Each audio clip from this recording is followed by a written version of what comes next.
Hello, sisters.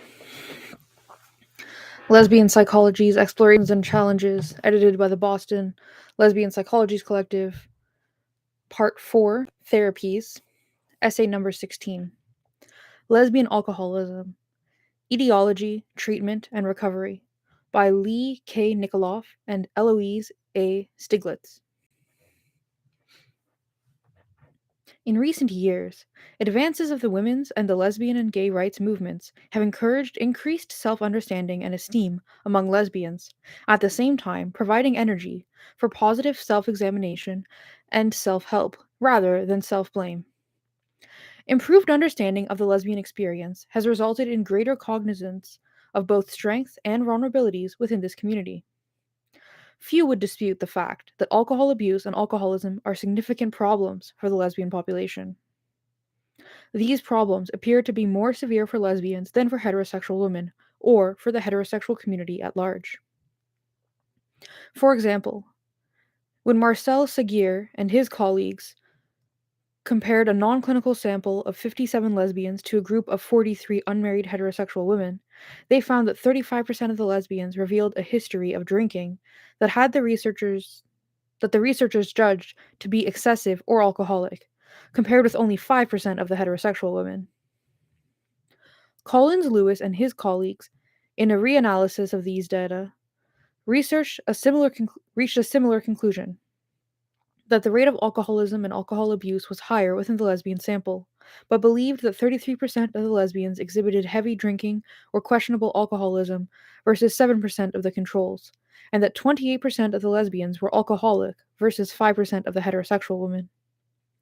An appreciation of some of the problems of defining and measuring alcohol abuse and alcoholism, as well as the difficulties of representative sampling from the lesbian population, prompts caution in the reliance upon these particular figures. More research is needed. However, the data support the opinion that lesbians constitute a unique at-risk population with regard to alcohol abuse and alcoholism.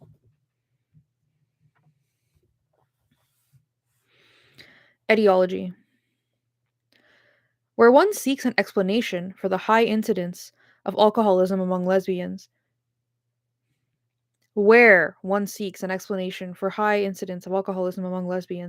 depends partly on the conceptual model applied. Although the medical model, which views alcoholism as a disease much like diabetes, has compelling explanatory advantages, it alone does not explain differences in rates of alcoholism among different social groups in other than genetic terms. No evidence exists that would suggest a difference among lesbians in the incidence of genetic characteristics predisposing them to alcoholism. Even if such evidence did exist, strict application of the medical model would divert attention from social, economic, and cultural influences in alcohol and drug use. It has been noted that women and other low status groups are particularly vulnerable to inappropriate applications of the medical model. The problems of these groups are frequently interpreted as biologically based, and appropriate solutions are seen to require handling by quote unquote experts who may actually understand little about the experience of the patient. There is a vital need not only to focus on the individual difficulties of lesbian alcohol abusers, but also on chemical dependency as a problem within the lesbian community, and on lesbian substance abuse as a public issue as well. The following discussion of etiology of lesbian alcoholism will therefore include discussions of individual psychological factors, social factors, and cultural/political factors. Individual psychological factors. Although a number of writers have discussed social and cultural influences upon lesbian alcohol and drug abusers, only one published study has attempted to investigate the personal psychological dynamics of lesbian alcohol abusers. Through intensive interviews with 10 lesbian alcoholic abusers, Deborah Diamond and Sharon Wilsnack studied the roles of 4 possible motivations in the drinking behaviors of lesbians: the gratification of dependency needs, achievement of enhanced feelings of power in relationships, relief from the stress of sex role conflicts, and improvement of self esteem. Through qualitative analysis of the content of their interviews with these 10 women, the authors concluded that all of them drank in response to dependency needs. However, they found little direct evidence that drinking led to gratification of these needs. Instead, drinking seemed to be associated with increased power related behaviors such as assertiveness, sexual advances, and verbal or physical aggression. One interpretation that Diamond and Wilsnack offer for this finding is that feelings of enhanced power provide compensation for unresolved feelings of dependency. They suggest that, as a group, lesbians may accept their dependency needs less readily than heterosexual women, and drinking may help them overcome these feelings. With regard to sexual influences, Diamond and Wilsnack note that behavioral changes reported with drinking were predominantly in the traditionally masculine direction, for example, greater aggressiveness, activity, and dominance. They suggest that these women might be using alcohol as an instrument, sorry, in an instrumental way, in order to reduce sexual conflict. The authors propose a possible discrepancy between perceived and desired sexual attributes, the most valued self image being in more masculine direction. Drinking might make it easier for these women to shift their self perceptions and behaviors in that direction. With regard to self esteem, lesbians in this study reported a lack of self confidence while sober, along with a positive change in self esteem while drinking. A majority of them also reported, however, that drinking often increased feelings of depression. Social factors. A simple way to describe social factors in the etiology of lesbian alcoholism is to say that lesbian subculture supports drinking. Some have referred to alcoholism as a community addiction. Individuals manifest it, but the community supports it. Selina Cantu suggests that within the lesbian community, the bars provide a co-alcoholic network. A co-alcoholic is someone who is as dependent on the alcoholic as the alcoholic is on the drink. A number of authors have noted that within the community, drinking and drunkenness are considered normal rather than deviant behavior. While the relationship between drinking and socialism is a common thread running through American culture, this emphasis is exacerbated within the lesbian subculture because of limited social options and the lack of alcohol free alternatives. Cultural/political factors.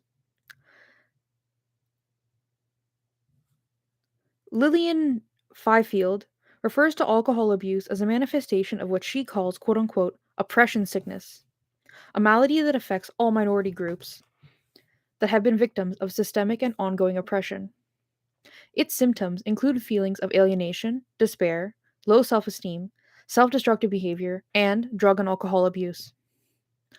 Society's hatred becomes internalized as self hatred.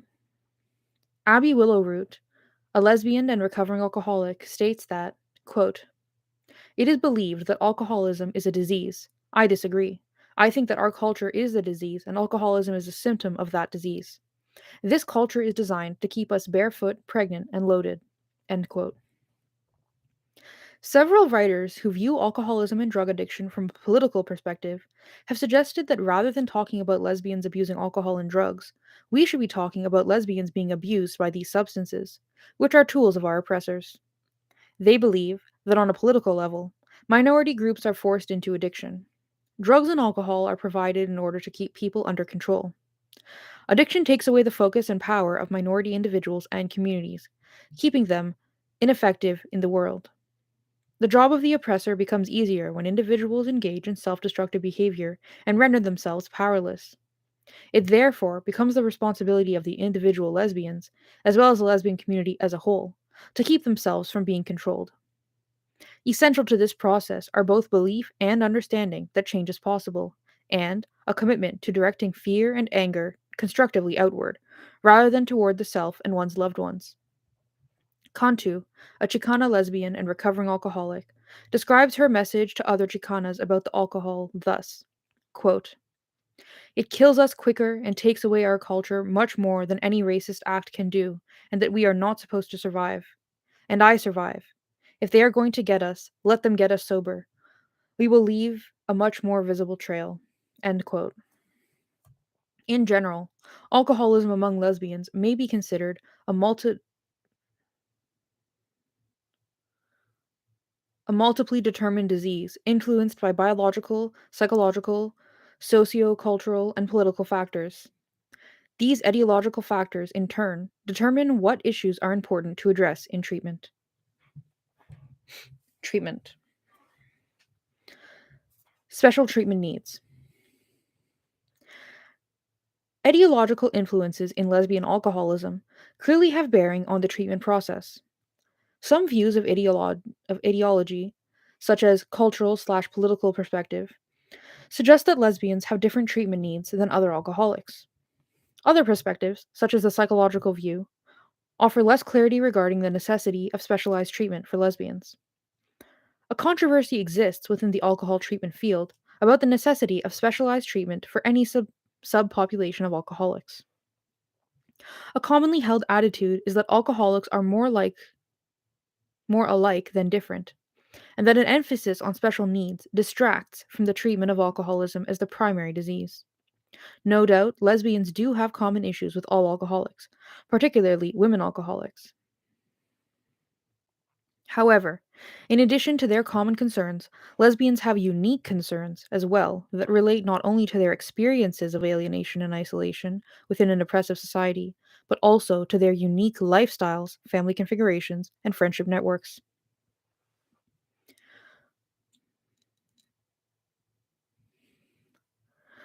Potential differences in the treatment needs of lesbians compared to heterosexual women are suggested by differences in the age and educational level of lesbians entering treatment, by differences in the avenues of their entry into treatment, and by differences in their attitudes towards treatment. In her investigation of the treatment needs of lesbians and gay men in the Los Angeles area, Fifield discovered that lesbians in her sample tended to enter treatment at a younger age than heterosexual women. In addition, while they were likely to be underemployed, the lesbians were more educated.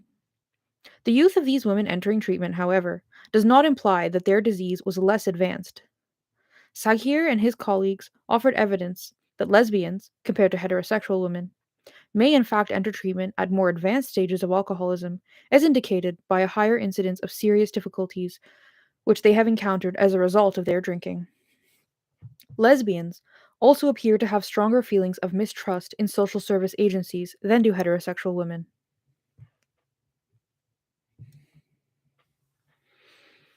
Not surprisingly, although they manifest alcoholism in greater proportion than does the general population, smaller proportions of lesbians present themselves at agencies. Agency policy has a major impact on this phenomenon. Policy not only determines the philosophy of treatment, allocation of monies, and hiring of staff and the specific services rendered, but also who will use and benefit from the services. Linda Beckman and Catherine Kochel suggest that service conditions are necessary in order for a client to use a service. She must see that she has a problem, be willing to alleviate it by going to an agency, see the particular agency as helpful, and be able to transform her need into action. For lesbians, who may approach agencies with more misgiving than other potential clients, perceptions of a particular agency as helpful will be influenced by staff composition, number of women, lesbians, recovering lesbian alcoholics, types of services available, women's groups, lesbian groups, and childcare, and by the philosophy of the agency conveyed in outreach activities. In the absence of conscious effort to do otherwise, an agency may easily inadvertently limit lesbian participation in its services. We have noted several unique treatment concerns for lesbians, which can be addressed through agency attention to special services, staff composition, and outreach. Yet another option includes the provision of quote unquote separate treatment facilities for lesbians. Although the value of all women's treatment facilities has been fairly well documented, too few lesbian treatment facilities exist to provide comparative data. Fifield evaluated one lesbian alcoholic program and concluded that important components of the treatment process for lesbian alcoholics included the following: a safe, supportive environment in which to interact with peers, an understanding of societal oppression, and discrimination as it affects and is internalized by lesbians, and the freedom to focus on the issue of sexual orientation and how it relates to alcoholism. These goals can only be achieved, Fifield contends, in a separate treatment facility for lesbians. In contrast, some have argued that an quote unquote integrated program by gender, sexual orientation, and other characteristics, offers a richness of experience, maintains a proper focus on alcoholism as the primary disease, and facilitates adjustments to the real world after treatment. Regardless of what services might be considered ideal, however, most communities lack the sufficient financial resources and clientele to make totally separate services for lesbians feasible. Wherever practical, separate treatment facilities for lesbian alcoholics offer significant advantages. Where such programs are not workable, special services for lesbian alcoholics within the women's and mixed gender treatment facilities offer important benefits. Lesbian oriented services within larger programs are uncommon at present. Sexist and heterosexist values often color administrative attitudes regarding treatment, resulting in an underestimation of the importance of addressing the special needs of women and lesbians. Similar difficulties are experienced by members of racial and ethnic minorities and economically disadvantaged groups. It has already been noted that lesbians tend to underutilize treatment facilities. This tendency, combined with the low visibility of closeted lesbians within treatment facilities, makes it easier for administrators to excuse their policies and priorities. On the other hand, if an agency becomes known for serving lesbians, administrators commonly fear that heterosexual clients and worse yet, funding sources will withdraw their support from the agency. In programs in which philosophy of treatment, staff, composition, and training, and programming and outreach activities fail to address the needs of lesbian clientele adequately, several problems frequently arise during the course of treatment.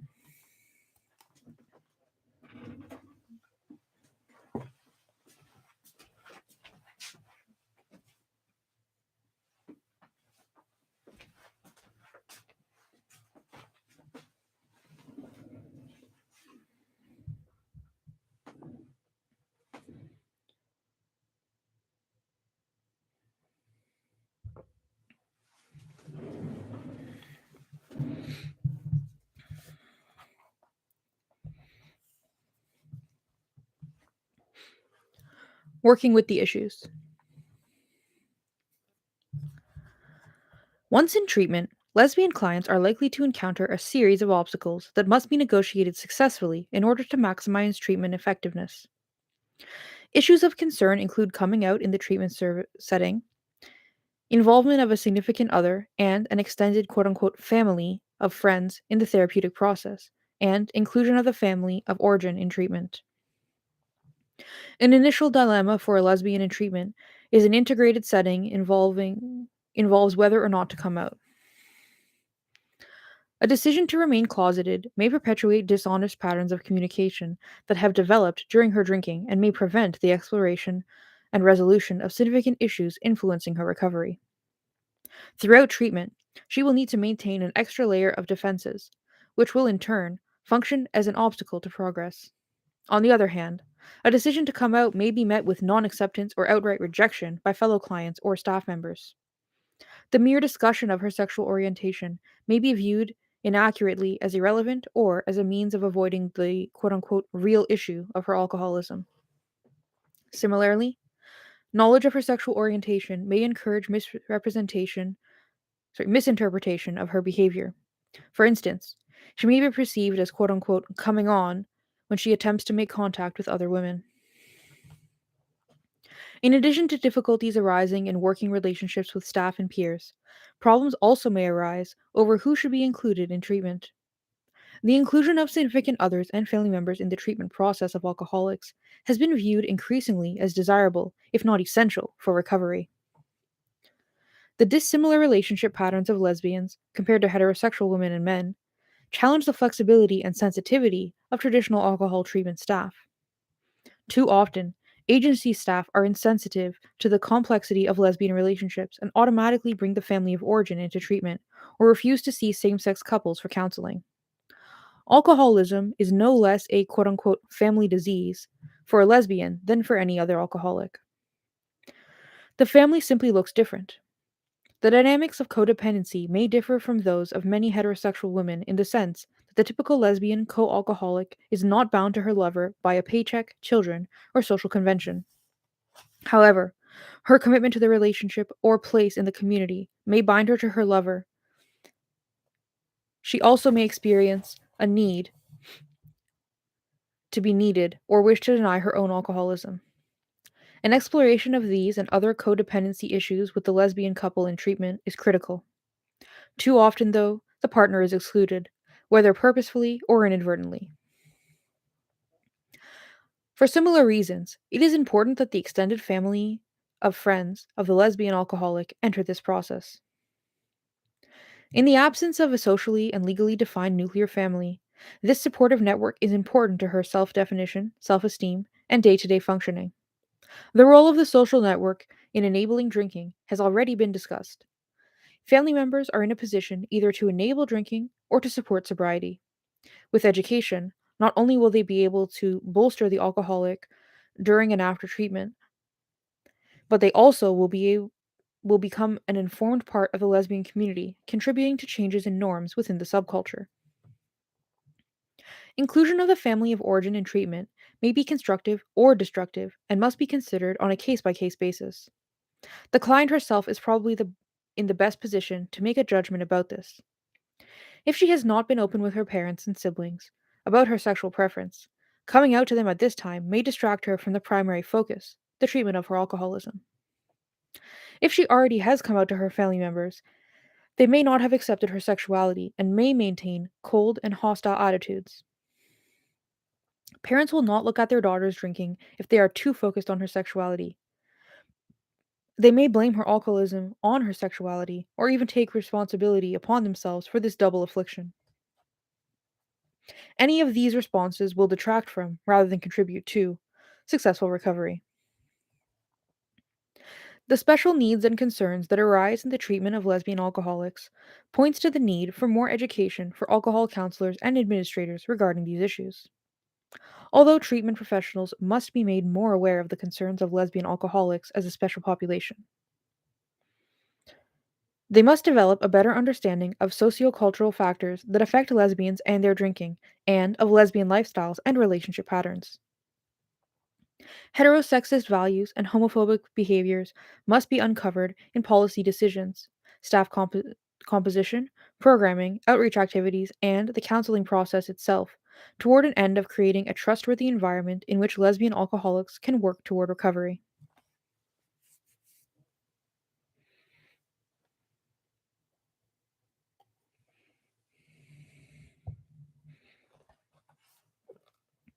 Recovery. Once an alcoholic rehabilitation program is completed, the newly sober alcoholic needs support from the community to which he returns.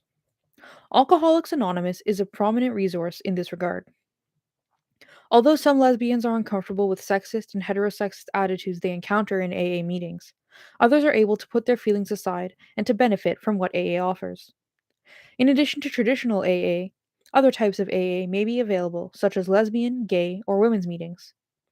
In some areas, however, such meetings are actively discouraged by regional general services organizations and the AA membership. In the Los Angeles area, a separate organization for lesbians and gay men, Alcoholics Together, was founded on AA principles. Other networks can support recovery: lesbian, gay, or women's aftercare groups sponsored by treatment facilities or recovery groups created within the community. Unresolved issues relating to dependency, power, sex roles, and self esteem can be worked on within the group setting, and new ways of dealing with these problems developed. Individual and couples counseling and skill development groups such as assertive training may also be helpful. Conclusion. John Veenberg has suggested that alcoholics need better coping mechanisms than the general population does because non alcoholics can choose to drink in order to cope. Likewise, lesbians may need to be better adjusted than heterosexuals in order to deal effectively with the impacts of sexism and heterosexism in their day to day lives.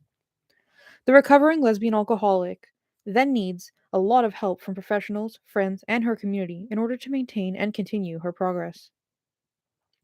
Educational and political work within the lesbian community can help to develop this support. Dialogue between the lesbian community and treatment facilities offers the potential for changes in attitude, policy, and services.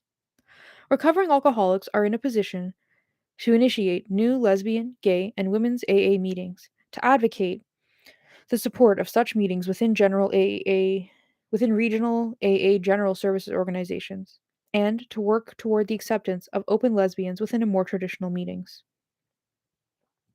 In addition, the creation of alcohol-free alternatives for socializing is a necessity. Flexibility, determination, and patience will be required to make these changes. Fortunately, the strength of the lesbian community and its commitment to health and mutual support seems to be growing.